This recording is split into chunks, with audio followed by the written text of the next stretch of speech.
আসসালামু আলাইকুম। আমি হাজির হয়েছি হজরত আলী রাদিয়াল্লাহু তাআলা আনহুর একটি সত্য ঘটনা নিয়ে।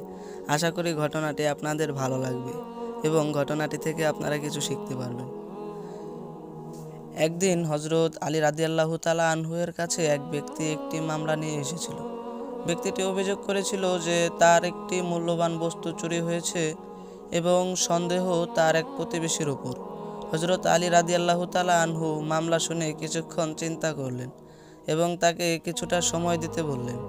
তিনি বিচার করতে চাইলেন, কিন্তু তিনি জানতেন যে শুধু অভিযোগের ভিত্তিতে সিদ্ধান্ত নেওয়া উচিত না। হজরত আলী রাদিয়াল্লাহু তাআলা আনহু বললেন, তুমি যদি প্রমাণ করতে পারো যে তোমার প্রতিবেশী বস্তুটা চুরি করেছে, তবে আমি সঠিক বিচার করব। কিন্তু শুধু সন্দেহের ওপর ভিত্তি করে কিছু করা ইসলামের নিয়ম অনুযায়ী সঠিক নয়।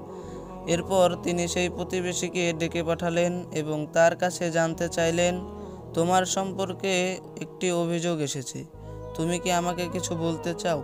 প্রতিবেশী ব্যক্তি বলল, হে আলী রাদিয়াল্লাহু তাআলা আনহু, আমি সত্য বলছি, আমি চুরি করিনি।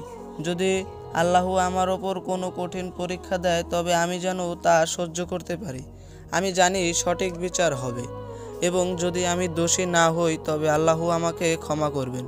একথা শুনে হজরত আলী রাদিয়াল্লাহু তাআলা আনহু আরও কিছুক্ষণ চিন্তা করলেন এবং তারপর একটি প্রজ্ঞামূলক সিদ্ধান্ত নিলেন। তিনি জানতেন যে ইসলামে কেউ যদি নির্দোষ থাকে, তবে তার ওপর কোনো অভিযোগ চাপানো উচিত নয়।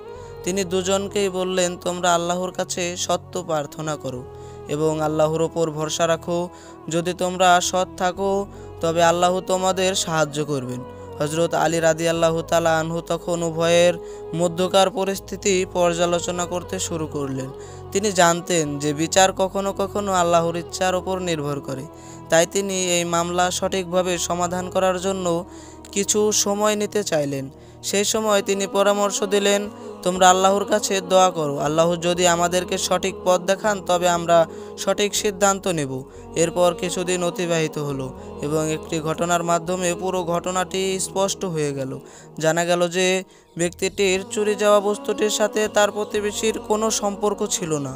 হজরত আলী রাদিয়াল্লাহু তাআলা আনহু নিশ্চিত হয়ে বললেন, এখন আমি জানি আল্লাহ তোমাদের সঠিক পথ দেখিয়েছেন। এর মাধ্যমে আমরা বুঝতে পারি যে সঠিক বিচার ও সত্যের পথে চলা কতটা গুরুত্বপূর্ণ।